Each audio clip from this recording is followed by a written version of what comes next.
Hello, ladies and gentlemen. This is Edward Joseph, and let's talk live. Diddy and Jay Z, what are you going to do with me? All right, let's talk. Well, today, peoples, has been such an interesting day. I'm here, I am live, and I am going to talk about some things, peoples. Peoples, Diddy and Jay Z, what are you going to do with me? You guys come on in. You guys come on in. You guys come on in, for there's so much to talk about, people. You guys come on in. Peoples, Diddy and Jay Z, what are you going to do with me? What are you going to do with me? Is what Busby is saying to the people. Diddy and Jay Z, what are you going to do with me? Well, that's the question that many are asking, peoples. What is Diddy and Jay Z going to do with Buzz B? And so, peoples, we're going to go ahead and continue to keep taking a look at this here because this is the various thing that has been going on for quite some time now. And it's very intriguing, peoples, because I mean, so much stuff is happening in this Diddy and Busby case. It is just crazy, absolutely crazy. And so, people's, I decided to just go ahead and while everybody is still talking about it, I might as well just go ahead and put my little 2 cents in things. Now, I have been gone all day. I've been meaning to go ahead and cut up some of these videos and make some little shorts and stuff, but I'm home now. So, and I need to get some sleep because I am like really sleepy. So I'm not going to be on live too long, but I just wanted to come on just for a brief moment to just kind of like, you know, shed a little bit of light upon all that is going on. Hello, little Bo Peep. How are you, ma'am? It is a blessing to see you on today. Little Bo Peep says, turn on each other. Well, that's exactly what they're doing. They're trying to pin these two up against each other. And so Tony Busby says, Diddy and Jay Z, what are you going to do with me?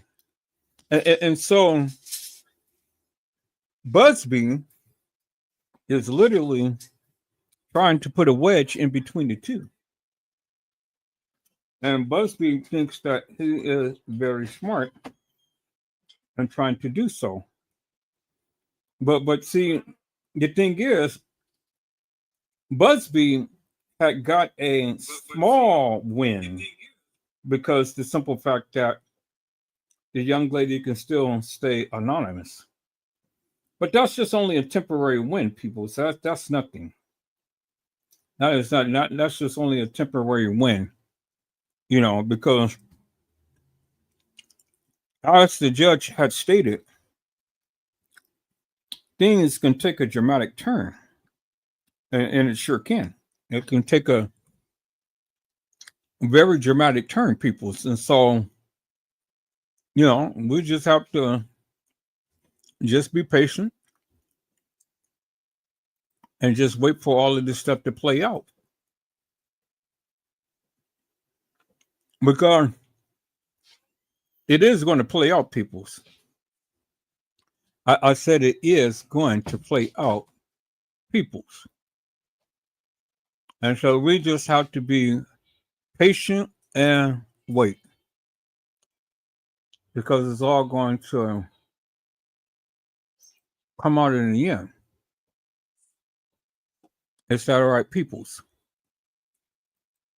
So I wanted to come on here to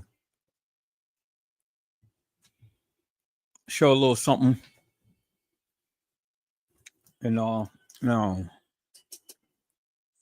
last couple of days, I was with my kids, and if the people, some of you have seen the pictures already, I had made some gumbo, and that gumbo is already completed. It's demolished.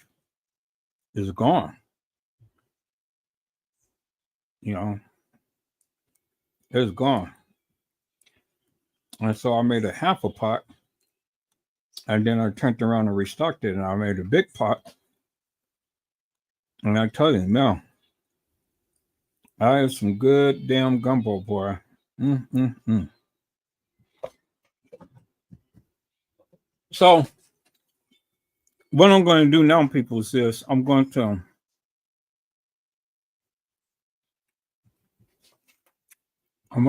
go ahead and I'm going to put a thumbnail on these lives real quick. So then that way, when the people are going to search the lives, then they'll see the thumbnails on the live. So that's what I'm going to do now. But there's so much to talk about, people. So, I mean, it is just absolutely so much to talk about, so much to get into and stuff. And to be honest with you, I'm kind of tired of the Diddy and the Jay Z case. I'm kind of tired of it, because nobody really knows what's going to happen and how it's going to happen and stuff. Nobody really knows. Everybody is speculating and things. Everybody is rendering their opinions and whatnot. And I get it. We just really have to see what's really going to pan out. But we really don't know. And that's the thing. We really don't know, I mean, as the American law is, you're innocent until proven guilty, but in accordance with the people, you are guilty until proven innocent. And so everybody wants everybody to be guilty just because someone had alleged something or said something. That doesn't make them guilty peoples. It doesn't make them guilty. But that's okay, I mean, everybody's going to allege something and things. And so, you just have to stand up with a thick skin and just stand your grounds and say what you need to say and stuff, regardless of what the people say. And so I know I've been ridiculed, talked about, and scorned many times over. And even there's some things that has been surfacing on tonight and stuff, that people just want to continue to keep trying to hash and whatnot. But it doesn't bother me, peoples, and it's not going to stop me from doing what I do. Whether you like me or whether you don't, whether you like what I do or whether you don't, it doesn't bother me. I'm just telling the people, look, stop being a little mockingbird and coming back to tell me what other people are saying about me. I frankly do not care, peoples. We're coming into a new year, 2025. And so it's going to be at some point the people are going to have to learn how to stay out of mess, madness, and confusion. Because that's what it is. It's all around. People is just mess, madness, and confusion. And people just consistently want to keep things going. And so if you give energy to it, well, then, it'll take hold. But if you don't get energy to it, well, then it can never take hold, peoples. And see, I choose not to give energy to it, peoples, because like I said what I said. I did what I did. I stand by everything that I say. And whether you people like it or not, it really doesn't matter to me, because at the end of the day, I said it and I stand 10 toes down with it. So now what are you going to do? What can you say? I mean, you can't say anything. The only thing you can do is just go and make lives and speak your piece about whatever and stuff, but you can never come to Edward Joseph's channel and to debunk him. That's the biggest thing. I have yet to have any YouTuber, Facebooker, Twitter, Instagram, or the likes come on and try to debunk Edward Joseph. So, you can go and you can take all of the old videos and plaster it all up on YouTube and Facebook and things of that nature and stuff. But at the end of the day, at the end of the day, I really don't give two rats' asses what any of you think, feel, say, or try to do. I really don't. And so because of that, peoples, I don't give credence to all of that madness and stuff because, see, the thing is, we did it back in the day and it was good. It was wonderful. It was good to harp up on people and put people down and talk about people and so on and so forth. But see, that's all you can do is just regurgitate all of the old videos and thinking that is going to affect Edward Joseph. It'll never affect me, peoples. I will never allow nobody from their mantra and all of the things that they do affect what I do here on this channel. Is that all right, peoples? And so if you are those little cackling hens that all the time wants to come and you see things drumming up and then you want to come and you want to kind of like keep that going, well, then let that be you, but it's not going to be Edward Joseph. Is that all right, peoples? No. I'm doing something new. I'm doing something different. And because of that, peoples, everybody wants to continue to keep drawing you back to days of old. And so I refuse because you've only shed light upon that you want to give attention to. And I'm not going to give attention to that. So I just spoke my piece, people. So I just wanted to put it out there. And so just in case many of you want to continue to keep with that madness, well, then you continue with the madness on your own. Well, if you want to come with the madness on my channel, then I'm just going to block you.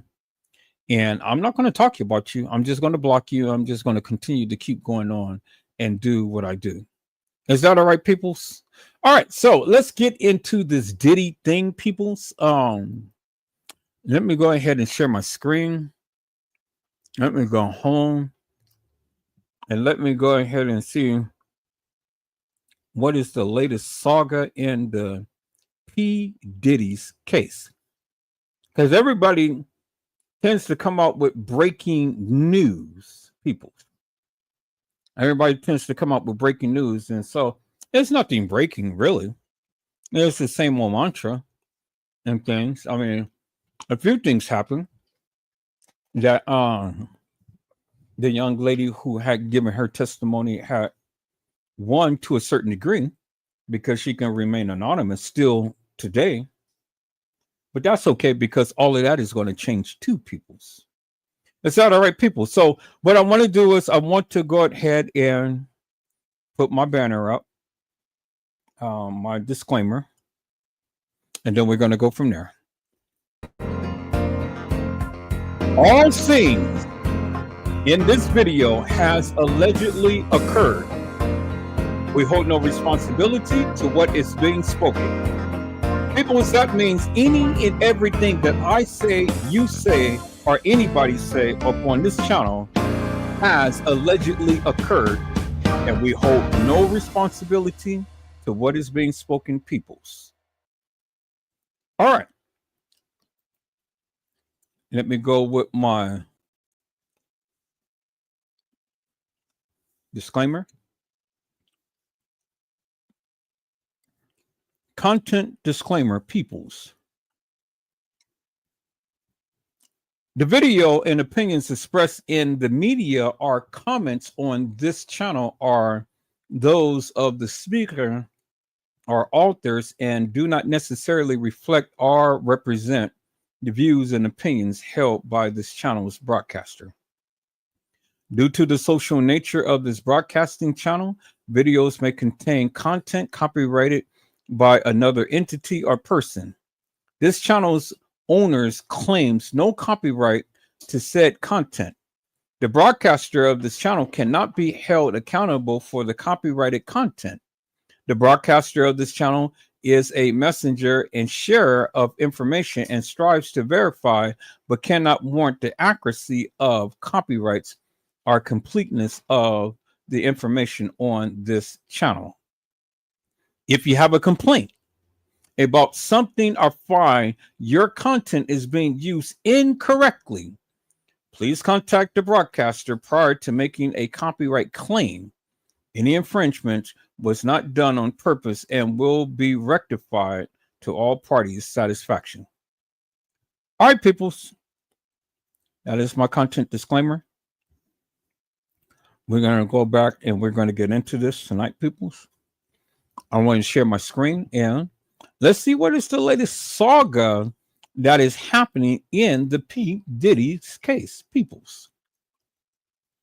Let's see what is the latest saga that is happening, peoples. All right. So we're going to give a shout out to Street Blogs 4L TV.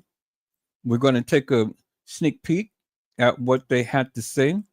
Feds indict Jay Z for Kathy White. Tupac footage sold to TMZ. Wow. Let's take a look at this, peoples. Let's go.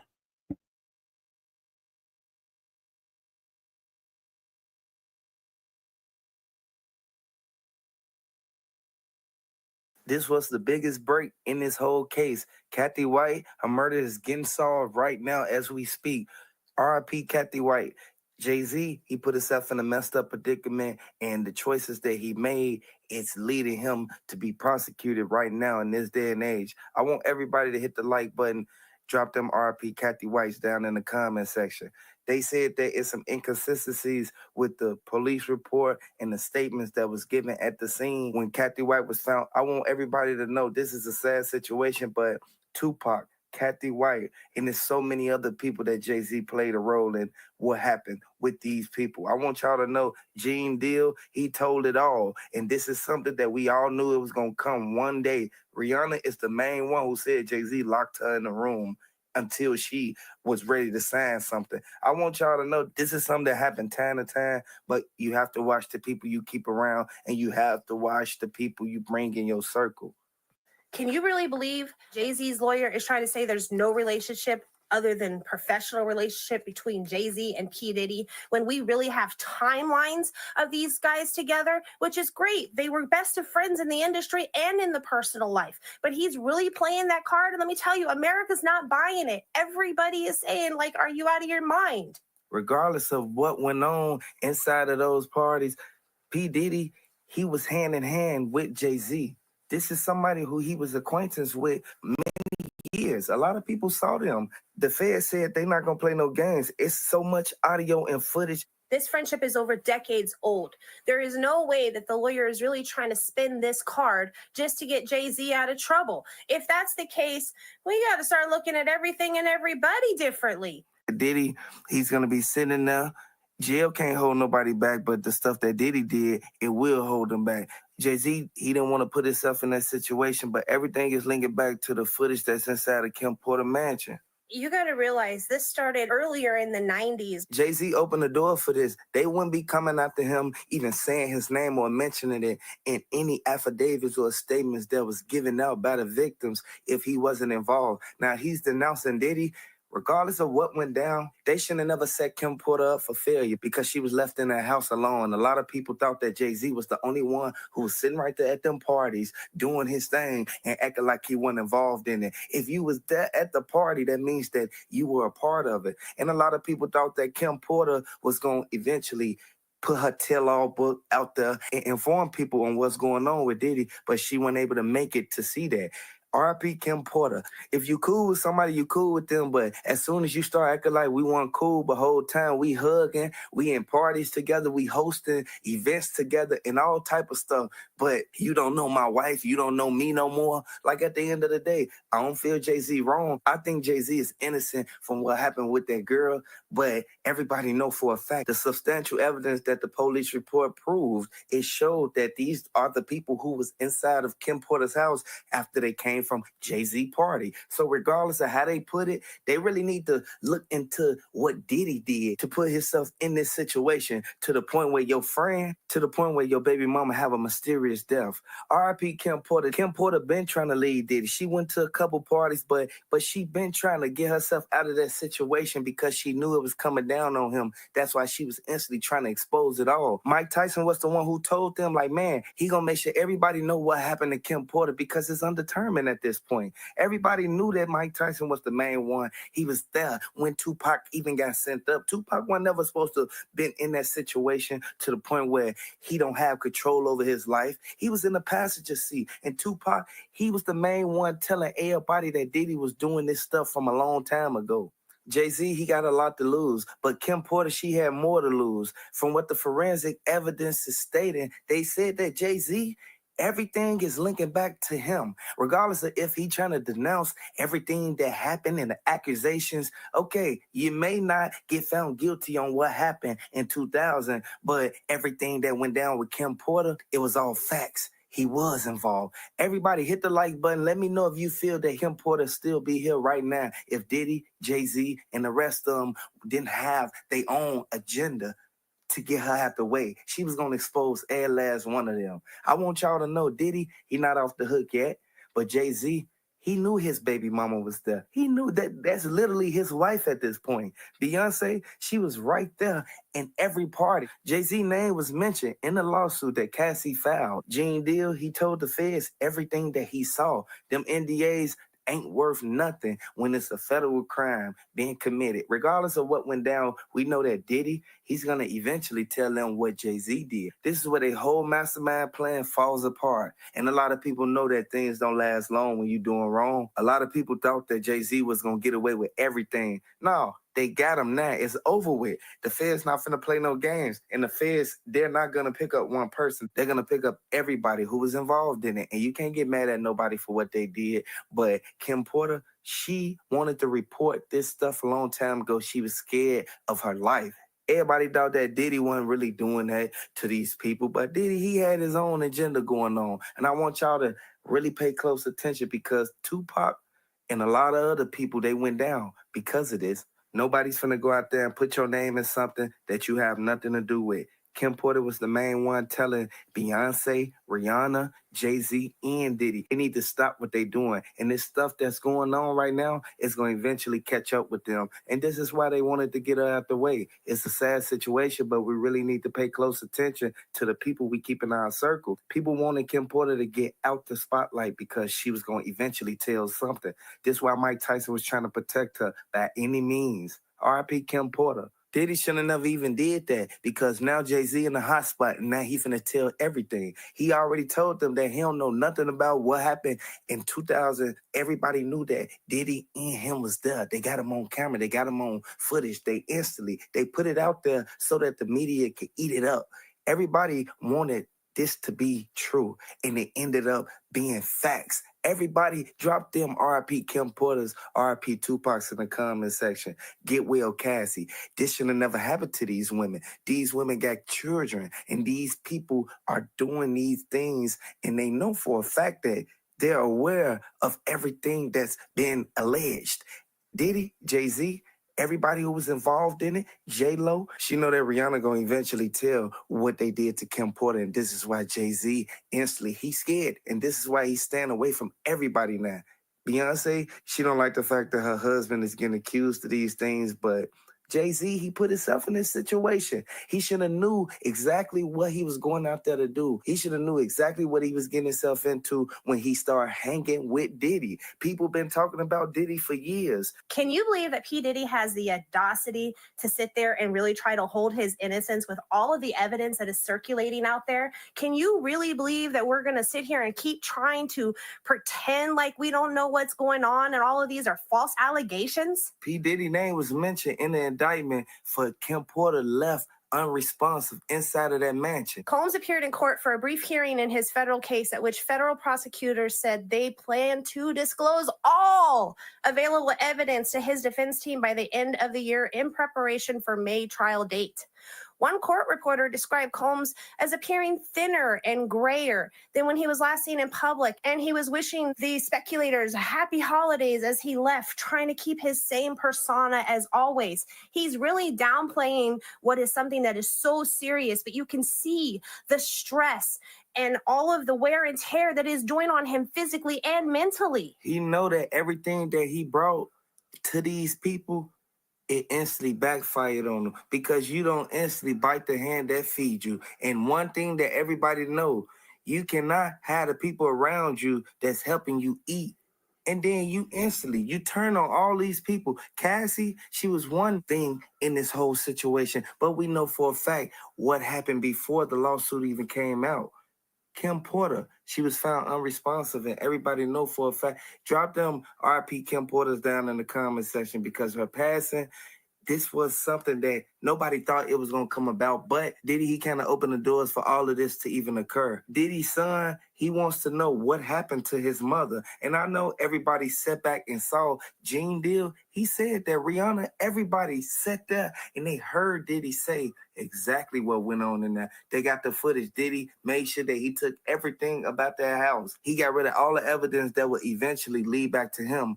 I want everybody to know this is a sad situation. Tupac was one of the main ones who kept telling everybody. He was warning everyone, leave Diddy alone. Don't go around Diddy. Diddy doing this. Diddy is involved in so much. And then it ended up coming to the light. Whatever's done in the dark will come to the light. Every party that Diddy had is getting exposed. You have to figure, too, as far as we know, P. Diddy was the last person to see Kim Porter alive. Her best friend showed up at the door looking for her sister, her best friend, the person that is who she sits down and has morning coffee with and is mortified to find out she's deceased. A person who is expecting someone to pass away isn't so over mortified, shocked, like, oh my God, that just happened. It's unexpected, and unexpected, untimely passing is going to send your mind into a whirlwind of questions. It happens time to time, but Russell Simmons kept saying that Diddy, he knew exactly what went down up in there. They said that Diddy left the party. As soon as Diddy left the party, he chased up behind her. He knew for a fact that as soon as they got into it inside there about Cassie, that it was going to be over with. People don't know that Kim Porter, she's not here with us today because of the argument that they had at Jay Z party. And now Gene Deal said that he sat back and he watched Diddy for 25 minutes. Next thing you know, this is where Diddy, he instantly walked out the door. He followed Kim Porter. Kim Porter was leaving the party because she didn't want to be around them, and she saw Diddy kept spiking the drinks. Cassie was standing right there, and Diddy was showing more favoritism towards her than his own baby mama. I wouldn't even go with favoritism. You got to realize, look at what Cassie's lawsuit really is. It's not about favoritism at this point. He has her manipulated. If you don't do this, you'll never get published. If you don't do my bidding, you'll never be famous. When a young lady who is starstruck is worried about her future and her career, she's going to bend over backwards for the person who can make that happen for her. I don't think it's favoritism on that one. Because Diddy, he wanted to just talk. Like at the end of the day, everybody know you want to talk to your girl if you got into it or whatever. But Kim Porter knew about Cassie, but Kim Porter was under the impression that she was only a singer. She didn't know that they were dating under wraps. And that's everything that everybody knew for a fact that the feds was going to come up with. They went as far as searching for social media posts. You got to realize Kim Porter is sick sick to death of P. Diddy's infidelity. This is the whole reason she called it quits to begin with. It wasn't how he moved or how he treated her or anything else, because she really had control over that with him. She knew that his image mattered way more than his anger, and she could flip his image on him in a heartbeat. So that wasn't the problem. His infidelities is what drove her out of the relationship. She was done. There was no way she was going to marry that man, a man who couldn't come home and be loyal and be in her bed and only her bed. Diddy, he left the party, but he let Gene Deal hold his cell phone. Soon as Gene Deal saw Kim Porter text and say, "I'm done, I'm pulling off now," he saw Diddy instantly jet up out that door. And next thing you know, this is what Diddy instantly, he was already under the influence. He hopped right in the car and drove right to Kim Porter's house. Next thing you know, they got into it up in that master bedroom with them double doors. The Fed said when they went in there, they said that the safe was wide open, and everybody know for a fact only 2 people know the combination to the safe. That's Diddy, because he's so controlling, and Kim Porter. Everybody know that Diddy, he has all the footage in the VHS tapes that everybody been wanting to see, and everybody know for a fact the feds ain't finna play no games. They have a 99% conviction rate, and a lot of people put themselves out there and don't want to face the consequences when they come out. I honestly wonder, with all the materials and the evidence that the feds picked up during the raid at P. Diddy's house, if those items were in that house. If they were, it's possible it gets leaked, because let's mind you, the videos are already out on the black market. People are already calling lawyers and going, "Hey, can you acquire this for me? I don't want my face out there." That's why Jaguar Wright said that Diddy was the only one who was seen stepping on that doormat before he even went up in there. He kept pressing the doorbell because she already changed the locks. But you can't get mad at nobody for certain things that they do. You can't get mad at Kim Porter because she changed the lock. She didn't want you around. She was already tired of your infidelity. And next thing you know, you jump out there and you're going to rush to her crib and then try to instantly come back to the house and act like you don't know what happened. But you know for a fact that as soon as this happened to Kim Porter and she was instantly up in there trying to fight for her life, you went right back to the party and then had no remorse and didn't care about this lady. Drop them RIP Kim Porters down in the comment section, because she left kids behind. There's a lot of people knew for a fact Kim Porter was a role model. She was one person who the community looked up to. She moved with grace and had a strength about her that was undeniable. People admired Kim Porter, even to this day, for the person and who she was and the impact she had, not only in her personal world, but the impact of lives around her and the community around her, both actress and model and mother and just friend. She was helping the girls that was coming in because she didn't know that Diddy was doing this stuff behind the closed doors. Then once she started going to them parties, she saw that Diddy was moving under wraps. He was doing things that she never could believe she'll see. That's why she started writing her book. And then once she was about to publish it and then put it out there on the market, Gene Deal told her, like, "Man, is you ready to do this?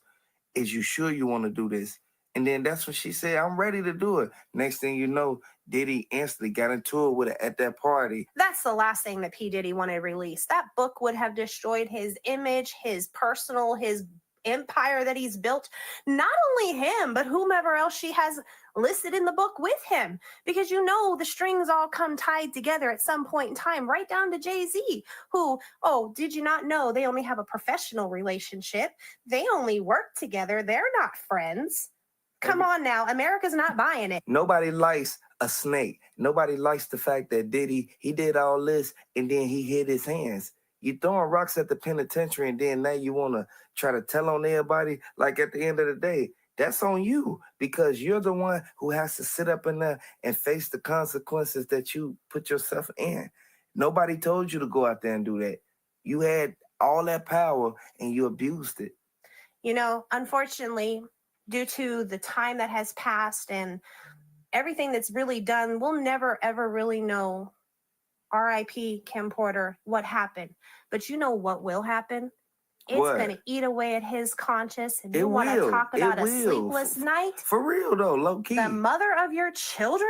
Because if he got into it with her and they had a fight up in there, or anything happened to the point where she was telling him to get out, just like they stated in the affidavit, I want y'all to know, Diddy put himself in a messed up situation because not only that you got these charges of racketeering and all this extra stuff, you literally have to face what they gonna bring to the light about Kim Porter. I'm going to just put it this way. Did we ever forget what OJ was accused about in the 90s? If the glove fits, you must acquit. I'm pretty sure everybody has said that at some point in time in your life. It's become a comic statement. It do. So do you really think that even if by some miracle they prove P. Diddy innocent, people are ever going to forget? Diddy don't want to be guilty. If he guilty, he gonna lose everything. And Diddy know for a fact that he was having fun popping them bottles, telling French Montana and Rick Ross and them to come to the parties and instantly sit at the tables and, host everybody. Let everybody see how he dropping the things up in the liquor bottles. I want y'all to know this was a sad and tremendous thing that he did. He did something that nobody has did in the history of the U.S. I was watching over a few different interviews that P. Diddy did over the years from Larry King Live. He secretly, underhandedly, nonchalantly tells on himself some way in every interview. Every interview, but he thought that it wasn't going to get out there, and people end up taking clips of the interview and end up putting it back to the media. Like, they sent it to them and let them know, like, yeah, Diddy said this, but Diddy was saying some messed up things. You cannot say messed up things and think that people ain't going to come back and instantly ask you, like, why you say that. The accusations, war of words, and legal filings in Jay Z's sexual assault case has got us thinking, what could come from this?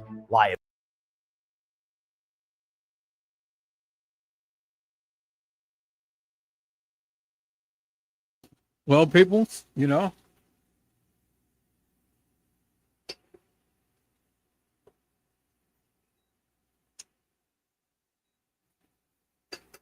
all what these people talked about and stuff was basically just their opinion, because they wasn't there, so they can't really say for sure or with certainty Diddy did anything. I mean, all these accusations is happening with Diddy and stuff, but at the end of the day,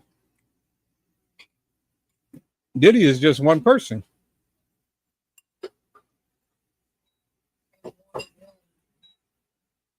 And so my question is, if all of this stuff Diddy was supposed to have done, again, people, my stance is simply this. Why is the people just now saying something and didn't say anything at the particular time to when all of this was supposed to have taken place? That's the very thing that just boggles my mind. I still can't get over that. I don't know pretty much what the people can say and things, because at the end of the day, I'm always going to question that. Why now? Why now is all of these people coming out to say all of this stuff about Diddy when they could have been brought this out a long time ago?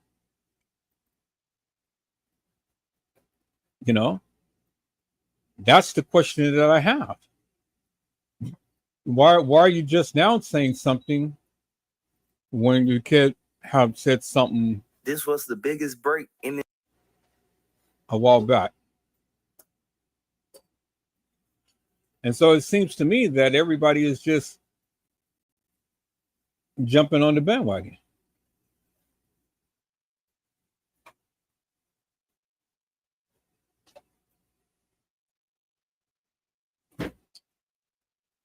And so I want to check out a few more posts that these YouTubers have made when it comes down to the Diddy and Jay Z case. Now, if many of you really think that Diddy is going to be prosecuted and thrown in jail for the rest of his life, well, think again. Because if Diddy had that much power to do what they proclaim that he has done, what makes you think that he's going to spend the rest of his life in jail? It's not going to happen, people. It's just not going to happen.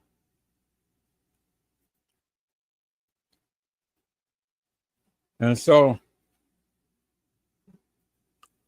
it's amazing how all of these YouTubers got all of this information, and, you know, Jay Z is going to jail and Diddy is going in for life and all like this, but it's all speculation and conjecture. And there's nothing that has been proven thus far.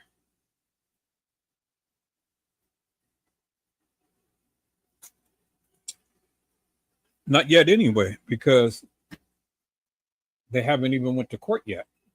So all of the discovery hasn't even come out. So it's amazing how these YouTubers can get the discovery before the courts even gives out the discovery. But it's entertaining to me, people, to listen to all of the people and, you know, a lot of their conjectures and their lectures and their commentary. It's funny to me because, you know, everybody seems to be an expert in all that has been going on in the P. Diddy and Jay Z's case. It's amazing to me, people. You know? So I'm just trying to see what's going on. I've been looking and listening to all of these different people give their narratives and whatnot, and it's funny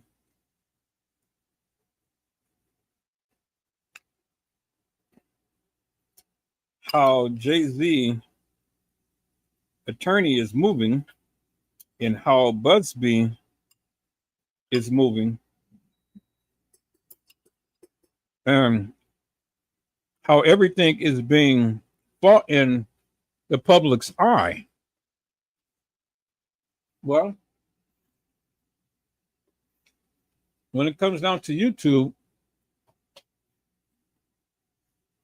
you know, everybody sees things differently.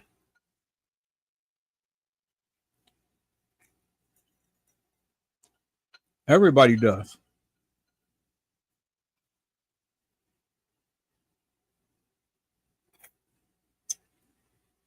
And just depending upon who you talk to is whether or not you're going to have a biased opinion or not about the particular case.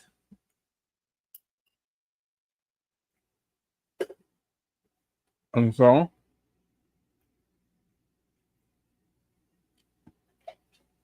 let's look at the opinions of the people to see exactly what is what.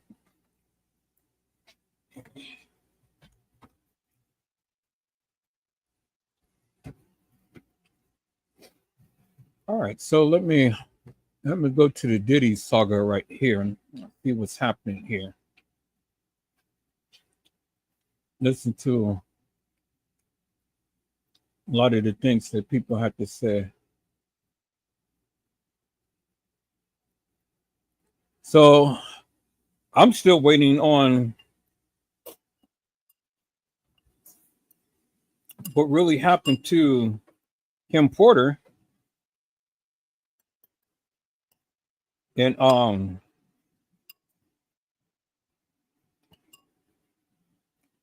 all of these other people, because so far Diddy is the one who got arrested and in jail.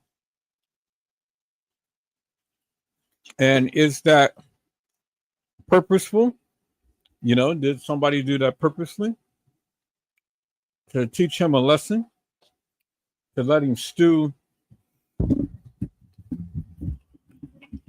in the in jail for a moment?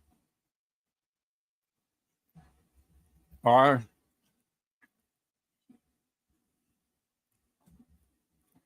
do they really have something?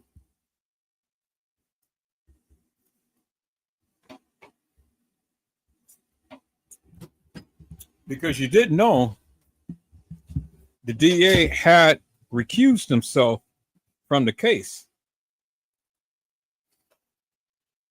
And why is that?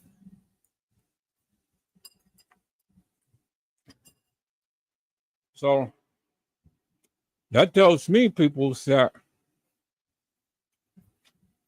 something big is happening. We don't quite know exactly what, but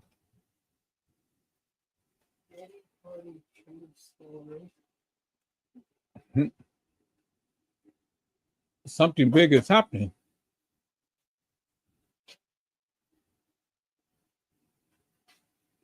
All right. Let's take a look at what I saw at Diddy's Black Party will haunt you forever. Server said, their voice low and Shout out to Unseen Horrors.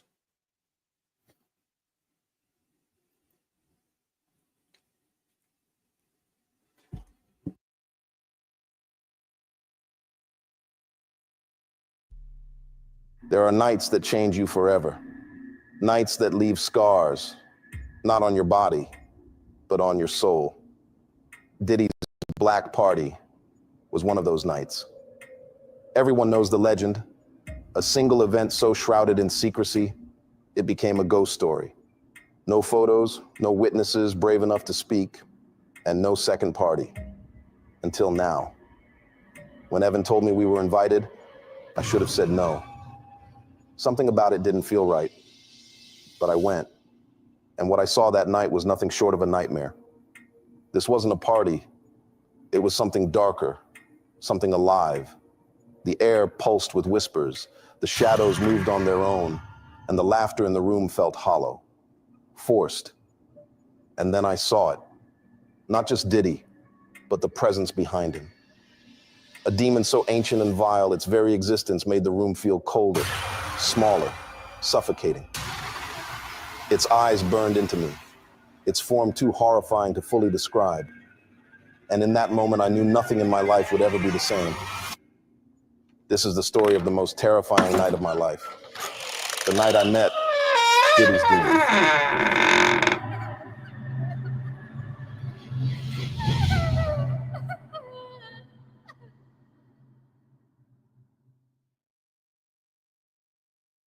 Some nights stay with you forever. Diddy's infamous Black Party was one of those nights. Everyone had heard the whispers. A single event years ago that no one dared to discuss. Unlike his legendary white parties, where the champagne flowed and every celebrity under the sun made an appearance, the Black Party was different. This wasn't a celebration of glamour or wealth. It was something darker, something that existed in the shadows. No photos, no videos, no proof of what happened. Just silence and the chilling warning, there's only ever been one. That's why, when Evan called me and said we'd been invited to another Black Party, I thought he was joking. You're serious? I asked, gripping the phone. There's no way. That was a one-time thing. Even if it did happen, why would we get invited? Evan's voice buzzed with excitement, almost manic. I'm telling you, this is it. My friend hooked us up. This is the party that makes people. You don't ask questions, you show up. Deals get made here. Careers are launched. You sure this is legit? I asked. doubt gnawing at me. "It's real, man. This is the big break we've been waiting for," he said with that unshakable confidence that always dragged me into trouble. "I need you to trust me." Evan had always been a dreamer, the type to chase impossible highs while I stuck to the safety of predictability. But deep down, I envied him. Against my better judgment, I sighed and said, "Fine, I'm in." The mansion appeared at the end of the road like a mirage, its glass and steel exterior reflecting the dim light of the moon. Golden lights illuminated its sharp edges, casting long shadows that seemed to stretch unnaturally across the ground. The driveway was packed with luxury cars, sleek sports cars, and polished black SUVs that seemed to hum with quiet power. Our beat-up sedan felt embarrassingly out of place, but Evan didn't seem to care. He hopped out with a grin, straightening his jacket like he belonged there. "Damn," he said, looking up at the towering structure. "This is next level." Inside, the air hit me like a wall. Warm and heavy, it carried a faint metallic scent that lingered just beneath the surface. The music thudded softly, a low, pulsing bass that seemed to vibrate through the walls. The guests were like something out of a dream. Celebrities, influencers, and power players moved through the room with an almost ethereal grace. Their laughter was soft, musical, but there was something hollow about it. Their movements felt choreographed, their smiles too perfect, their eyes too empty. Evan vanished almost immediately, drawn to a group of women who looked like they'd stepped out of a fashion magazine. I stayed back, hugging the edges of the room and nursing a drink I didn't plan to finish. Diddy's parties were legendary, especially his annual white parties. Everyone knew the drill. Pristine white outfits, champagne flutes glinting in the light, and every celebrity dressed to the nines.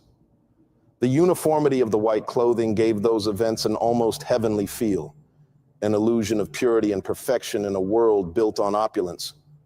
But the black party? It was nothing like that.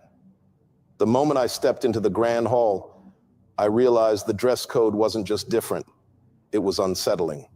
There were no rules, no monochromatic elegance. Instead, the guests were draped in a kaleidoscope of shimmering fabrics, sharp angles, and skin. A woman in a crimson gown moved past me, the dress clinging to her like molten lava. Her back was bare, exposing intricate tattoos that slithered across her skin like they were alive. Men wore tailored suits, some vibrant, some dark, but all impossibly sleek and sharp.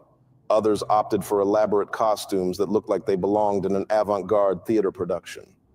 A man in a gold cape and black leather pants strode through the room, his eyes hidden behind a mask of glittering crystals. And then there was the skimpiness. Most of the women, and some of the men, wore outfits that barely covered them. Dresses slashed high up the thigh, necklines plunging past reason, metallic body paint glinting under the chandeliers. It wasn't sexy, it was unnerving. Like they were trying to showcase themselves not as people, but as offerings. "What the hell is this?" I muttered under my breath, shrinking into a corner. Even Evan, who usually thrived in chaotic party scenes, looked uneasy. He tugged at the collar of his black jacket, his eyes darting around the room. It's different, huh?" "That's one word for it," I said, gripping my drink. The air was heavy, almost metallic, and I could feel the weight of dozens of eyes watching me, even when no one was looking directly. The stark difference between Diddy's polished white parties and this unrestrained spectacle wasn't lost on me. Those parties were about control, image, and curated perfection. This was raw, chaotic, and wild, a celebration of something much darker, and everyone in the room seemed to know it. As I wandered, I started to notice things. The mirrors in the hallway reflected the room behind me, but when I moved closer, my reflection seemed delayed, lagging just enough to make my stomach churn. The chandeliers overhead flickered faintly, their golden light casting shifting shadows across the marble floor. At first, I thought it was a trick of the light, but the shadows seemed to move independently, stretching and twisting in ways that didn't make sense. And then there were the women. They were beautiful. too beautiful. They moved in clusters, their dresses shimmering like liquid gold. Their features were flawless, but identical. And their eyes were cold and empty, as though something vital had been stripped away. One of them brushed past me, her hand grazing mine. Her skin was ice cold, and for a brief second, I thought I saw something flicker behind her eyes. A plea, a warning. "Help," she whispered, so softly I almost missed it. By midnight, the atmosphere in the mansion had changed completely. The music slowed, the chatter softened, and the air grew heavier. The guests began to move as if in a trance, drawn toward the grand hall at the center of the house. I followed reluctantly, my heart pounding as I tried to find Evan. The chandeliers above us dimmed, casting long, jagged shadows across the walls. And then I saw Diddy. He stood beneath the largest chandelier, dressed in a pristine white suit that glowed faintly under the golden light. But something about him was off. His posture was loose, almost slouched, his shoulders slightly hunched.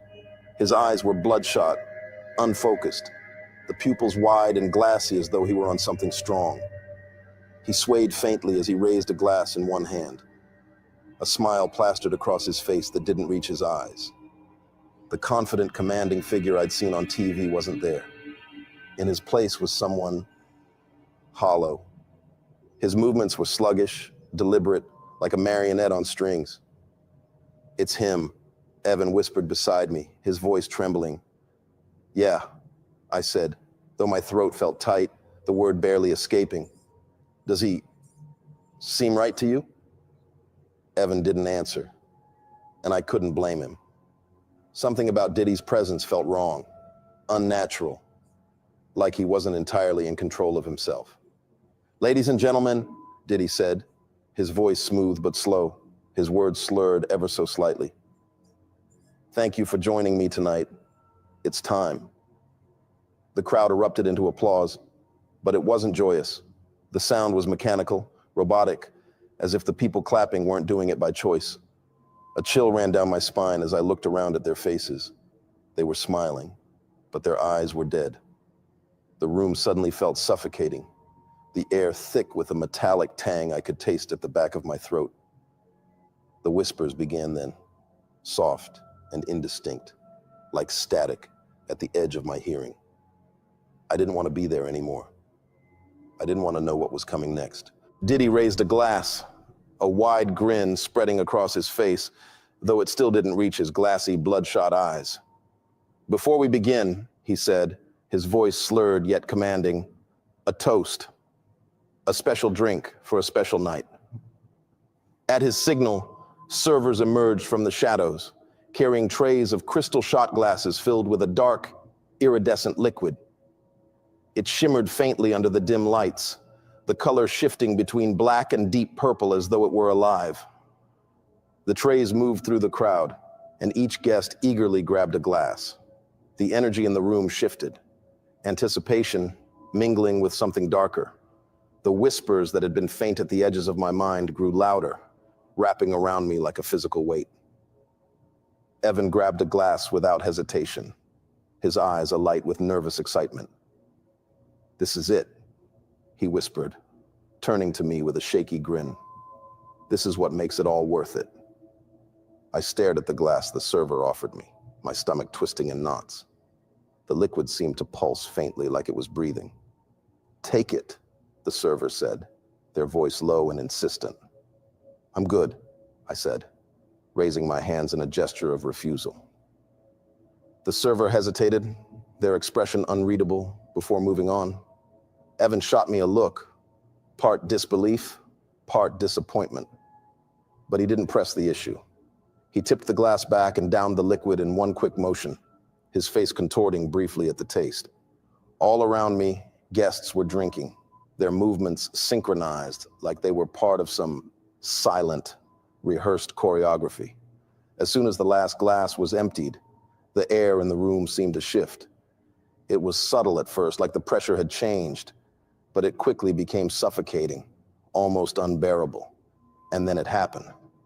The women began to undress. It wasn't hesitant or bashful. It was deliberate, ritualistic. They moved in unison, their hands pulling at zippers and buttons, their shimmering dresses falling to the floor in a cascade of fabric.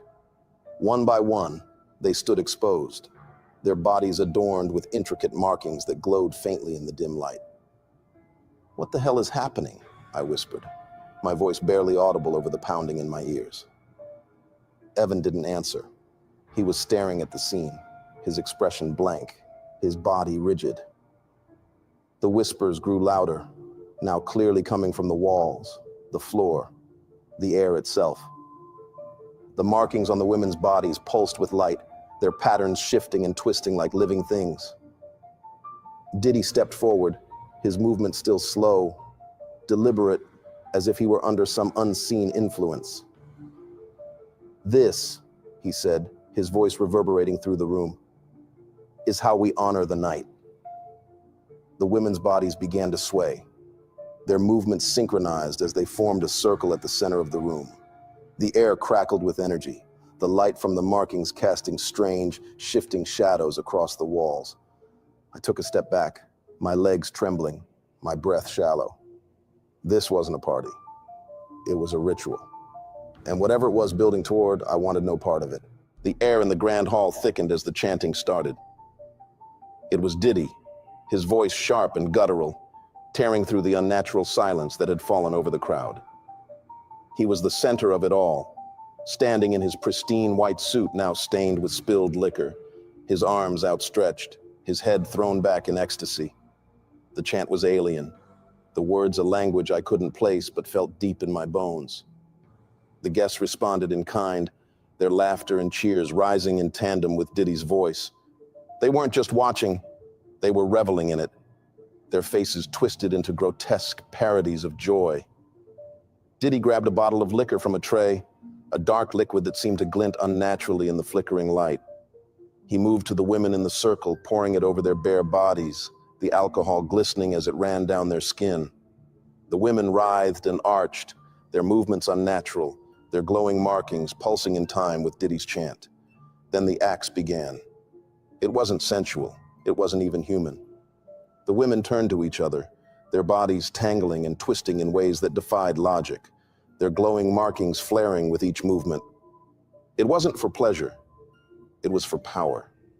The air vibrated with it, a thrumming energy that resonated through my chest like the pounding of a war drum. The chanting grew louder, faster, the rhythm escalating until it felt like the room itself was alive, pulsing with the beat of a monstrous heart. Diddy dropped to his knees, tears streaming down his face, his body trembling with what could only be described as joy. "You're here," he sobbed, his hands outstretched toward the towering figure. "You're finally here." He stood, raising his arms wide as if to embrace the entire room. His voice, trembling yet powerful, echoed through the hall. "Ladies and gentlemen, behold," he declared, his face alight with ecstasy. The crowd erupted into cheers, their applause deafening, their faces stretched into grotesque expressions of awe and reverence. The energy in the room surged, the golden lines of the pentagram flaring brighter, the molten cracks in the floor spreading outward. I stood frozen, my heart pounding in my chest. I had no idea who or what this creature truly was, but its name sent a shiver down my spine. The whispers in the room seemed to take up the name, repeating it in a soft, hypnotic chant. The demon's gaze swept over the crowd, its burning eyes lingering on each person, as though it were weighing their worth. And then it looked at me. The air around me grew impossibly heavy, the temperature plummeting, until frost began to creep across the marble floor beneath my feet. The whispers grew louder, overlapping, weaving together into a single, booming voice that seemed to come from everywhere at once. "I am desire," it said, though its lips didn't move. Its voice wasn't spoken. It was in my head, resonating through my very being. "I am the hunger that drives men to ruin, the flame that consumes all who draw near.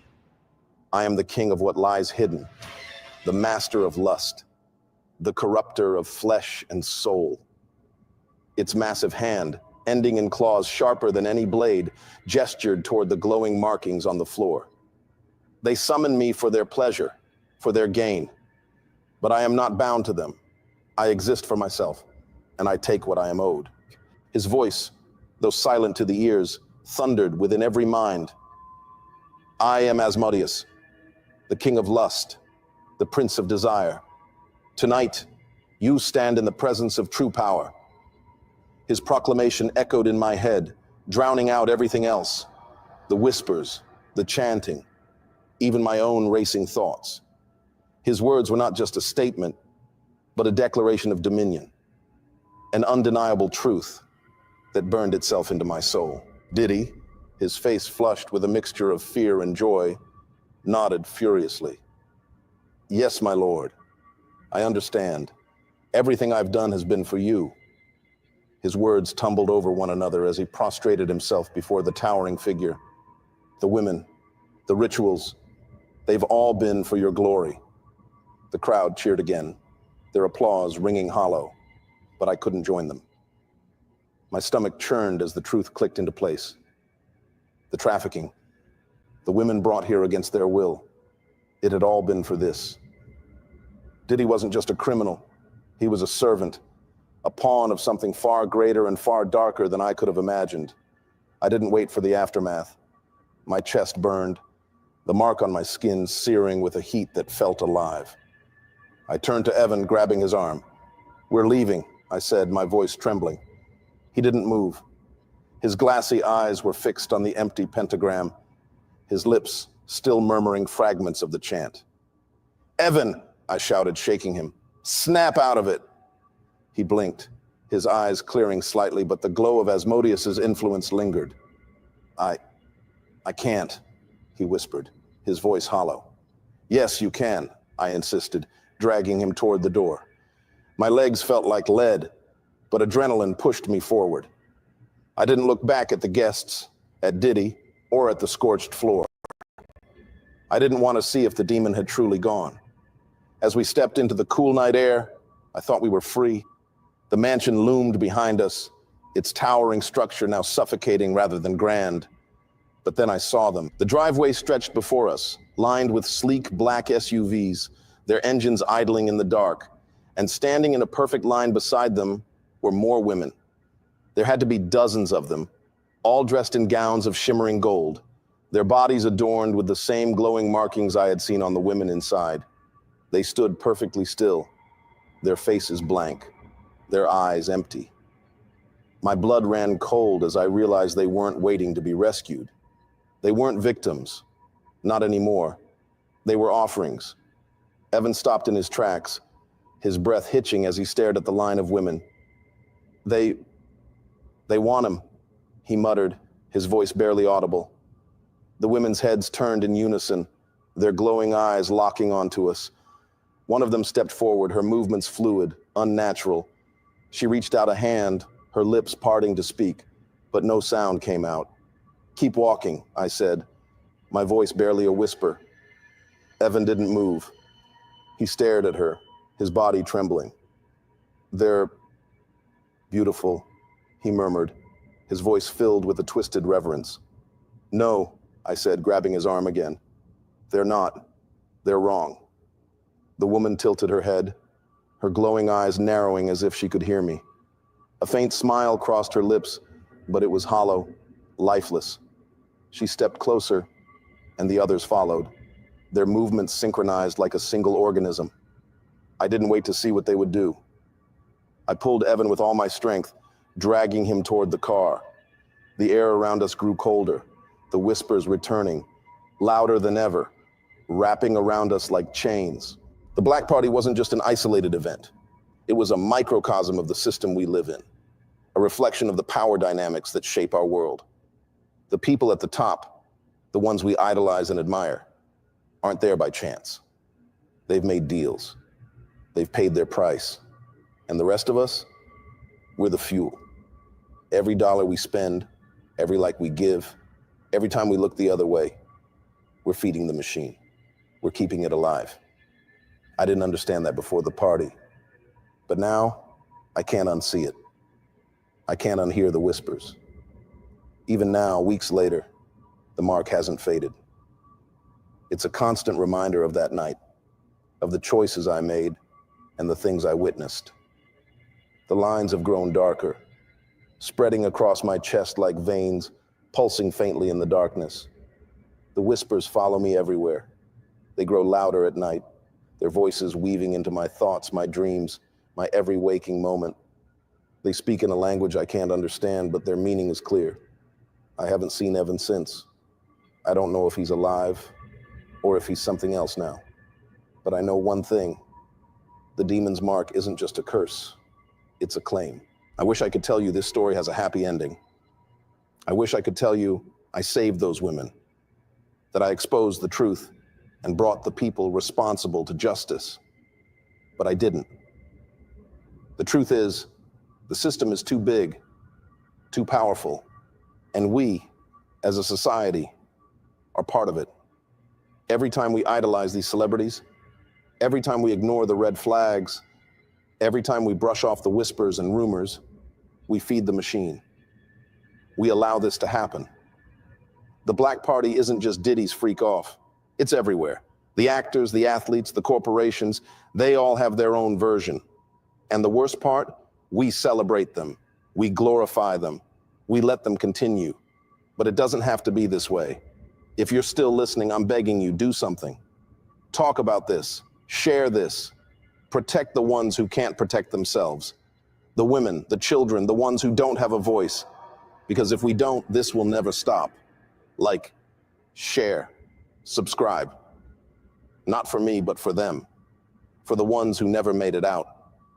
And for the ones who still might.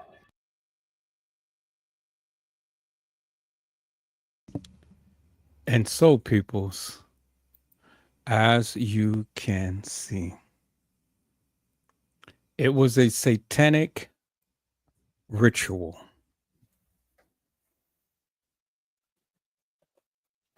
And as I told you many times before, peoples, satanic rituals can come into many different shapes, forms, and fashions. It's not always people cloaked in red outfits or things of that nature, and everybody is around a pentagon and chanting and things.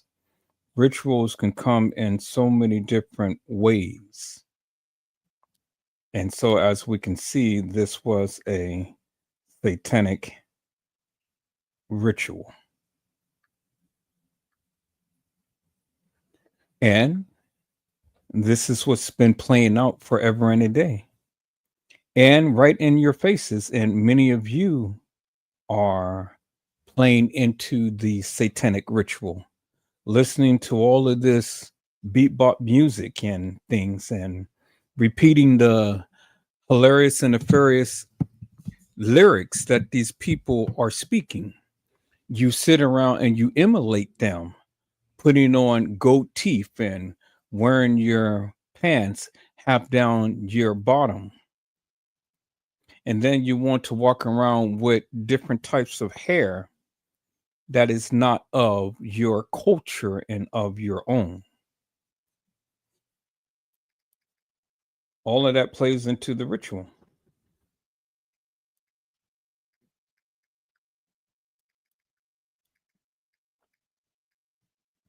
And so, unbeknownst to you, you are acting out just as these people who was at that party. Now you become groupies and things, and you become accustomed to the lyrics and the music, and you adopt the lingo, and then you act with a certain persona just like them. But I'm here to tell you, peoples, all of that madness that you embrace is nothing but a ritual. Because I told you it's all about the signs, the significance of the signs. And see, peoples, this is one of the reasons why they can never capture me or capture my soul, because I don't listen to all of that madness. And I don't know the lyrics to these words of what these people sing in these songs and stuff. And I don't rock to the beat. I don't go and spend my money to go and watch Beyonce and Jay Z and all of these other people. I don't do that, people. So I'm not up with that type of culture. But see, you on the other hand, you go and you out clubbing because you think it's the fashion way of doing things. But all the while you are playing into the ritual. You are doing it unbeknownst to you peoples, and you keep them in mansions because you support them by buying their records. You support them by reciting their words. You support them by listening to their lyrics. You support them by acting out in a manner to which they do and expressing the same type of lingo that they speak.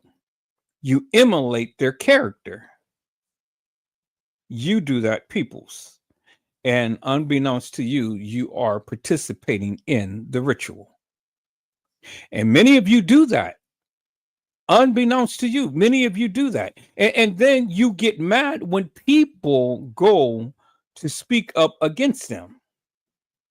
You are a groupie.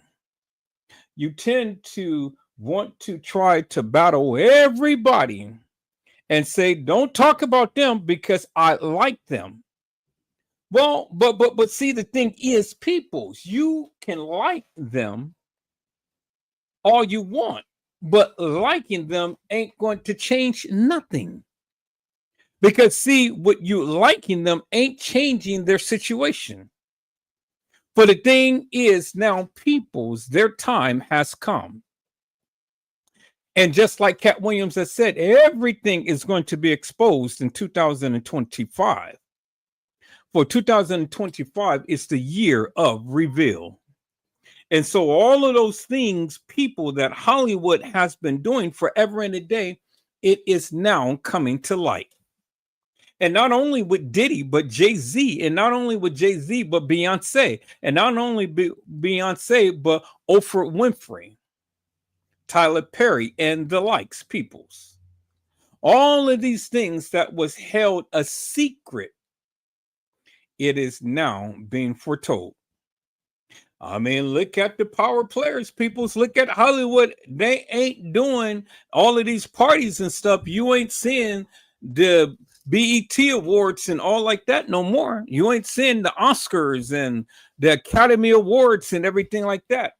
Everybody, all of Hollywood is silent. Nobody is putting out new music because now we have come into a darkened era in this particular time, peoples. And so for all of those people ain't standing up, and nobody is going into the defense of Diddy, but yet peoples, you've seen all of these demonic demoness devils and stuff at his party. And so they don't want their names to be mentioned because they don't want to hurt their brand. But that's all right, peoples, because come on the 31st of December, all of those names, the superseding indictments and the arrest warrants is going to be administered. And all of those people who have taken place in the rituals are going to find themselves in handcuffs and behind bars to be tried for the various madness that they have partaken in, peoples. Now, see, the Gene Deals of the world, people who sat back and talked about Diddy and stuff, but see, you were complacent because you could have said something a long time ago, but you didn't. And so now, since you're talking about now and stuff, it really don't make no difference to me, because now you were a part of it because you saw it for yourself. And see, the thing is, Mr. Gene Gill, or Mr. Gene Deal, you didn't say anything. You didn't say anything. And see, that's my problem with you, Mr. Gene Dill, because you were seeing it, but you didn't say nothing. And that to me is wrong. And so, people's, you got to think about what you're going to do in this coming year, because all of what's happening to Diddy and Jay Z can very well happen to you. It can very well happen to you, because see, the thing is, people's, there's people out there who all the time wants to destroy the people. They all the time have their mouths open, but see, the thing is, people's, is that they have skeletons in their closet. And so be careful when you try to vilify and mellify another person and try to bring them down, because the same tactics that you use can be used up against you to shed light upon your situation and to bring you down.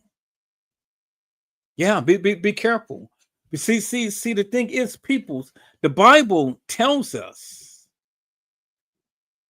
be not deceived, for God is not mocked. Whatso a man soweth, that shall he also reap. And so when you go on a campaign to try to smear somebody's name and try to bring them down, God will always have his revenge. Trust, and believe. You may think that it is funny, and you may try to do it for views and likes and clicks and all of that stuff, but it is okay, because at the end of the day,